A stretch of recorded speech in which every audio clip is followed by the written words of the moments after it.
Assalamualaikum warahmatullahi wabarakatuh. Hari ini saya akan menyampaikan materi mata kuliah komunikasi pemasaran. Materinya mengenai proses komunikasi.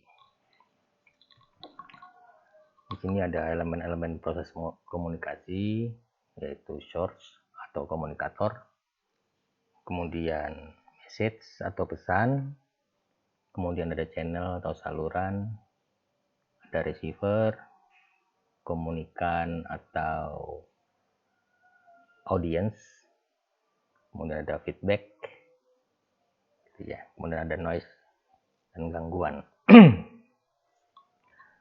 Jadi awal proses komunikasi itu berasal dari source, dari komunikatornya, kemudian menjadi pesan, kemudian mengenai channelnya, kemudian sampai ke receiver, dan ke receiver memberikan umpan balik kembali ke komunikator. Di setiap elemen ini nanti mungkin akan terjadi gangguan. Kita lihat di sini. Tadi ya, source atau komunikator adalah orang atau pihak yang memiliki masalah. Nanti saya akan jelasin lagi kenapa memiliki masalah. Yang memiliki motif komunikasi. Kemudian elemen kedua namanya message atau pesan. Ini adalah isi pernyataan yang dikemas dalam lambang komunikasi. Jadi lambang-lambangnya ada banyak, bisa verbal ataupun non-verbal. Pada proses pembuatan pesan ini ada disebut dengan proses encoding, yaitu bagaimana yang di kepala kemudian dieksekusi menjadi pesan. Itu disebut dengan proses encoding. Kemudian ada channel atau saluran. Ini adalah media yang dipakai untuk menyampaikan pesan. Bisa langsung, bisa tidak langsung. Kemudian ada receiver atau komunikan, yaitu orang yang menerima pesan. Kemudian ada feedback atau umpan balik, yaitu respon dari komunikan. Dan ada noise gangguan, hal yang mengganggu efektivitas komunikasi. Sekarang kita masuk ke source atau komunikator. Tadi itu sudah dijelaskan bahwa source atau komunikator adalah orang atau pihak yang memiliki masalah, yang memiliki motif komunikasi. Jadi kan komunikasi adalah aktivitas.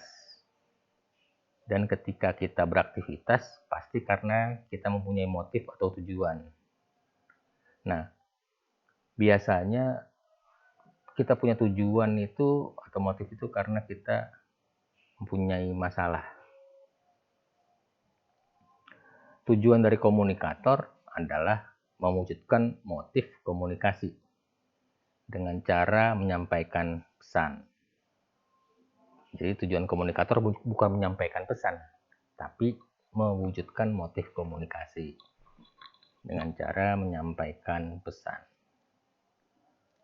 Misal kamu naksir atau suka sama lawan jenis, misal ada cowok naksir cewek, ketika kamu bilang saya suka kamu. Tujuan kamu bukanlah menyampaikan bahwa kamu suka sama dia, bukan. Tujuan kamu bukan itu. Tapi tujuan kamu adalah mewujudkan motif komunikasinya. Jadi apa motif kamu ketika kamu mengatakan bahwa kamu suka sama dia? Misalnya tujuan kamu adalah supaya misalnya si cewek mau jadi pacar kamu, gitu ya. Jadi gimana caranya supaya cewek itu jadi pacar kamu? Kamu melakukan aktivitas. Salah satunya adalah aktivitas komunikasi. Dari sekian banyak komunikasi yang kamu lakukan, salah satunya adalah kamu nembak dia. Kamu bilang bahwa kamu suka sama dia, gitu ya. tujuan yang akan dicapai sangat tergantung dari masalah atau problem yang dihadapi. Karena itu, komunikator harus mampu mengenali dengan baik masalah yang dihadapinya. Ini seringkali gampang-gampang susah ini. Karena ketika di problem, ada simptom. Simptom adalah gejala yang timbul karena problem. Nah, misal pusing problem atau bukan itu. Seringkali misalnya pusing adalah problem, maka yang diobatin adalah pusingnya. Tapi mungkin aja sebenarnya pusing adalah gejala karena adanya problem, misalnya dia belum makan, lapar, karena lapar dia pusing. Jadi pusing itu adalah simptom dari masalah dia. Masalah dia sebenarnya adalah dia belum makan. Jadi ketika kita kurang atau salah mengenali apa masalahnya, maka biasanya tujuan kita itu tidaklah clear juga gitu. Misalnya karena pusing, makan Paramex, minum obat Paramex, pusingnya hilang sebentar, pusing lagi habis itu karena masalah utamanya belum diselesaikan. Oke. Masalah adalah keadaan yang belum sesuai dengan harapan. Jadi, itu adalah masalah. Jadi masalah bukan berarti selalu miskin, bukan. Misalnya ada orang punya uang 1 miliar, dia masih merasa bermasalah tingkat ekonominya gitu. Ya dia bermasalah karena mungkin gitu ya, dia kepingin punya mobil yang harganya 10 miliar. Ketika pengen punya mobil harga 10 miliar, maka dia punya masalah walaupun uang dia 1 miliar gitu ya. Jadi apapun itu, jadi nggak harus selalu kondisi buruk secara umum gitu. Di apapun yang belum sesuai dengan harapan itu namanya masalah. Message atau pesan sekarang, elemen kedua. Message atau pesan adalah isi pernyataan yang dikemas dalam lambang komunikasi, verbal atau non-verbal. Lambang-lambang komunikasi ini saling berkolaborasi. Jadi ketika kita membentuk pesan, itu bisa pakai bermacam-macam lambang. Misalnya kamu bilang tadi naksir cewek kamu gitu, selain kamu mengatakan saya suka kamu, tapi juga barangkali kamu dengan senyum atau bawa bunga, kemudian di sana pakai minyak wangi, kemudian kamu genggam lembut tangannya. Nah, itu semua adalah lambang-lambang komunikasi ya, yang menstimulir panca indera dari komunikan, dari cewek yang kamu tembak itu. Jadi bukan kata-katanya saja yang berkomunikasi, tapi seluruhnya. Jadi misalnya kata-katanya menstimulir kuping dia, parfum yang kamu pakai menstimulir penciuman dia, kemudian genggaman tangan kamu menstimulir kulit dia, gitu ya. Nah, semua itu akan itu adalah bentuk lambang-lambang komunikasi yang berkolaborasi. Nah, stimuler itu kemudian dicerna oleh oleh si cewek itu, oleh komunikan, kemudian di encoding menjadi makna. Ini maksudnya apa sih, kayak gitu-gitulah ya. Nah, itu yang kemudian makna itu yang kemudian diterima oleh oleh si cewek itu. Oke. Jadi ketika kamu berkomunikasi itu intinya adalah bukan mentransfer pesan, bukan, tapi yang kamu transfer sebenarnya adalah makna. Jadi saya berharap kamu nanti nggak lupa, kamu konsentrasinya bukan membuat pesan, bukan mentransfer pesan, tapi kamu konsentrasi di mentransfer makna. Dan jangan lupa, kamu bisa menstimulir sebanyak mungkin panca indera dari audiens kamu. Gitu ya. Bisa nggak kata-kata yang dipakai beda sama maknanya? Bisa aja. Misalnya pada kalimat negatif push. Negatif push itu kita dorong gitu, padahal kita nggak pengen dia mundur, kita kepengen dia maju, tapi yang kita lakukan adalah ngedorong, kita kepingin dia melawan. Itu namanya adalah teknik negatif push.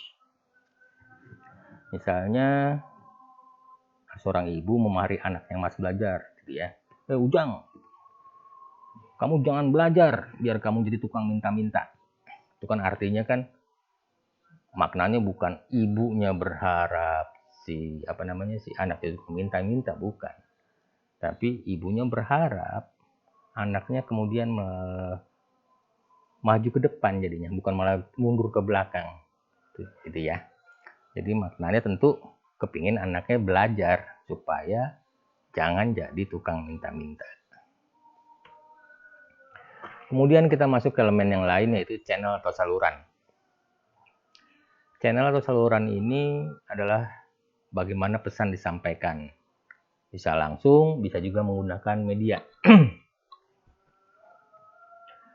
Ketika kita memilih media, kita harus mengenal keunggulan dan kelemahan masing-masing media. Nanti kita belajar, misalnya media radio. Dia kelemahannya hanya bisa menstimulir kuping gitu ya, pendengaran. Jadi kita nggak bisa menggunakan lambang, gambar, tulisan, video di radio. Oke. Nah, tapi ada keunggulan juga media radio. Media radio karena mungkin hanya kuping aja, tapi ketika kita bisa mengemas dengan baik, maka orang bisa berimajinasi. Jadi kelebihan dari media radio adalah lebih membuat orang berimajinasi. Misal ketika kita bilang wanita cantik di TV, maka cantiknya itu udah mentok seperti model yang kita pakai di TV. Tapi kalau misalnya kita bilang model cantik itu, kita cerita mengenai model cantik lewat radio, dan kita ceritanya pintar gitu ya, mendeskripsikan cantik itu, maka mungkin masing-masing orang akan berimajinasi mengenai cantiknya itu, gitu ya. Itu salah satu keunggulan dari radio. Jadi ketika kita memilih media, kita harus kenal keunggulan dan kelemahan dari masing-masing media, sehingga kita tahu mana yang paling cocok dipakai, gitu ya. Juga perlu dilihat juga kecocokan media dengan komunikan. Misalnya kamu bilang pakai internet Pak, gitu. Iya, internet banyak yang pakai, tapi tidak semua orang itu familiar dengan internet atau merasa nyaman menggunakan internet. Terutama misalnya untuk orang-orang tua. Misalnya masalah gaptek, karena gapteknya atau karena masalah mata gitu ya. Jadi untuk media internet mungkin tidak cocok untuk dipakai oleh orang-orang tua. Gitu. Kemudian juga ketika kamu memilih media, kamu juga harus sadar bahwa pesan yang bisa dibawa oleh media itu bisa beda-beda. Jadi kamu juga harus mendesain pesan sesuai dengan media yang akan dipakai. Misalnya tadi koran tentu beda desainnya dengan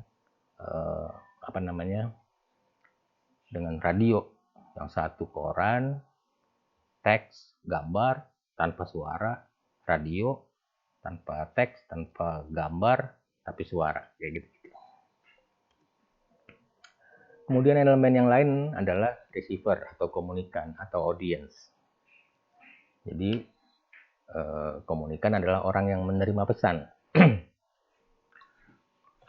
pesan di encoding menjadi makna di benak komunikan. Jadi pesan menstimulir komunikan, kemudian di encoding menjadi makna. Nah, di sini mesti hati-hati bahwa pembentukan makna, proses encoding ini itu sangat subjektif, tergantung latar belakang dari komunikannya.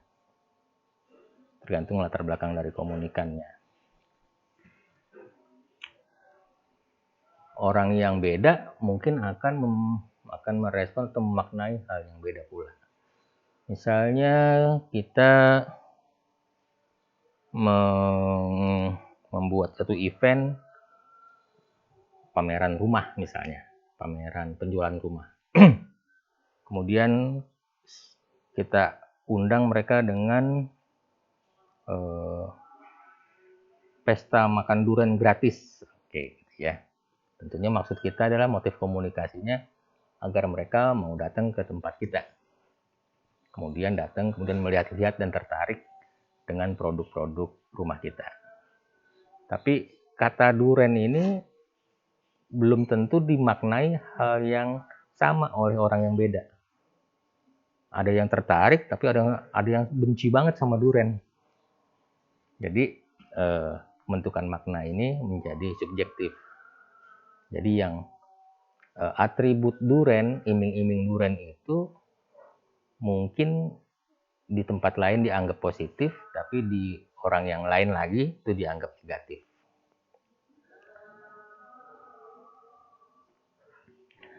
Jadi jika makna yang terbentuk pada komunikan berbeda dengan harapan komunikator, maka motif komunikasinya tidak terwujud. Artinya komunikasi tidak efektif. Kemudian kita masuk ke elemen berikutnya, yaitu feedback atau umpan balik. Feedback atau umpan balik adalah respon dari komunikan. Jadi ketika orang terstimulir, dia akan merespon. Feedback diperlukan oleh komunikator untuk mengukur efektivitas kegiatan komunikasinya. Jadi kita misalnya ngomong, kita sering memperhatikan respon dari orang yang kita ajak ngomong. Itu tujuannya kan untuk mengukur apakah komunikasi kita efektif atau tidak. Kita juga mau lihat apakah motif komunikasi kita terwujud atau tidak. Dia diem aja Pak, itu respon atau bukan? Tetap respon. Jadi respon diam juga termasuk feedback. Karena dia diem aja, kemudian kita berpikir jangan-jangan dia nggak dengar. Maka kalau kita ngobrol sama temen, kemudian temennya diem aja, kita akan suka tanya, kamu nggak denger ya? Gitu. Ya. Jadi diam juga termasuk feedback.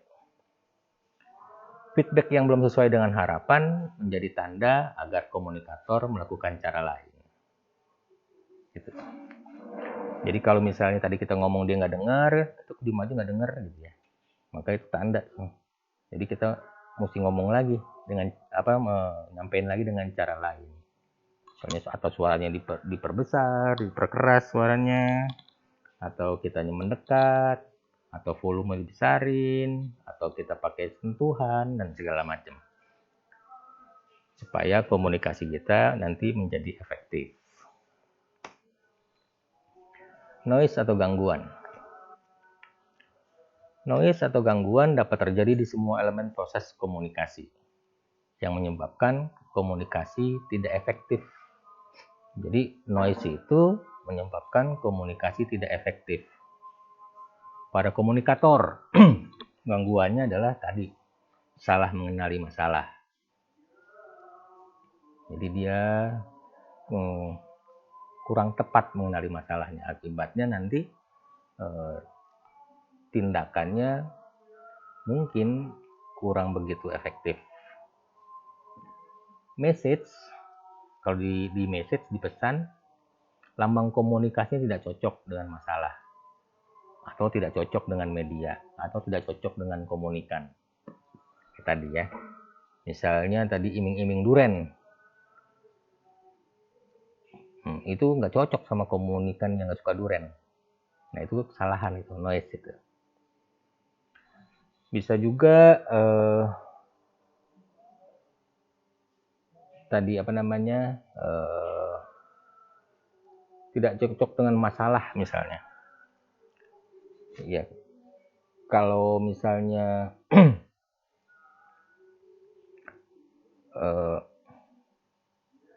nanti kamu akan tahu banyak, kadang-kadang kita punya lambang yang membuat orang tidak yakin dengan apa yang mau disampaikan. Jadi konflik. Jadi lambang komunikasi yang dipakai malah konflik dengan tujuan atau motif komunikasinya. Itu bisa juga dipakai. Misal tadi ketika kamu bilang ke cewek kamu bahwa kamu naksir dia, tapi kamu ngomongnya sambil nyengir-nyengir. Nah gitu ya, sambil nyengir-nyengir. Nah nyengir-nyengir ini itu lambang komunikasi nggak cocok. Itu akibatnya nanti si cewek menganggap kamu lagi bercanda. Nah, kayak gitu gitulah. Oke. Kemudian bisa juga noise itu ada di channel, di saluran atau di media. Misalnya medianya yang dipakai bermasalah. Misalnya rekaman videonya jelek, fotonya kurang bagus, blur. Misalnya gini, kamu mau bilang bahwa berliannya itu mengkilat, jadi bling-bling gitu ya. Nah, tapi kamu cetak di koran, maka kecil kemungkinan kamu akan dapat hasil foto yang ada di koran yang bisa memperlihatkan berlian yang mengkilat gitu. Makanya di koran jarang ada foto-foto yang menampilkan luxurious atau misalnya gini, kulitnya halus tapi foto pipinya perempuan atau foto perempuannya kamu taruh di koran. Karena kertas korannya gitu ya, maka pipinya jadi nggak halus, jadi malah geradakan. Bisa juga memang karena medianya rusak, televisinya rusak, ada gangguan transmisi dan segala macam. Gitu ya. Oke, kemudian noise-nya ada di komunikan, yaitu makna tidak terbentuk sesuai dengan harapan komunikator. Mungkin karena latar belakangnya.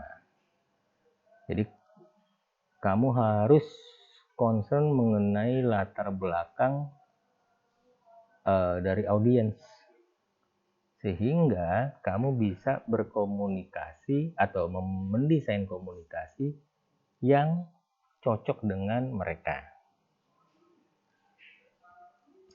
Misal kamu ngomong minta maaf supaya terlihat pinter, mungkin maksud kamu ngomong dengan banyak istilah-istilah yang berbahasa Inggris, tapi sebenarnya kamu sedang menerangkan di posyandu yang mungkin pendidikannya rendah, akibatnya salah tangkap mereka, jadi komunikasinya tidak efektif.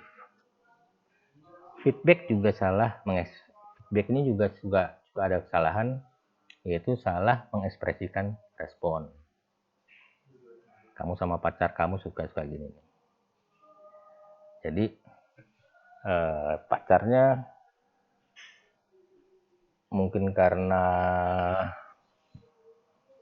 di karena cemburu atau karena apa, seringkali salah respon, akibatnya menjadi berantem gitu ya. Hati-hati. Sekarang saya mau memperlihatkan iklan.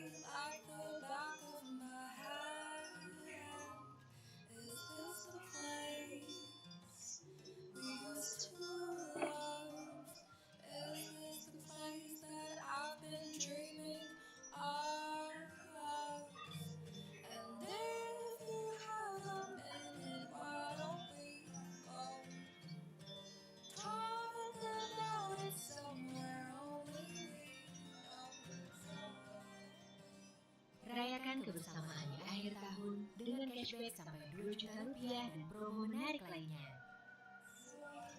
Info lebih lanjut klik samsungbitogether.com.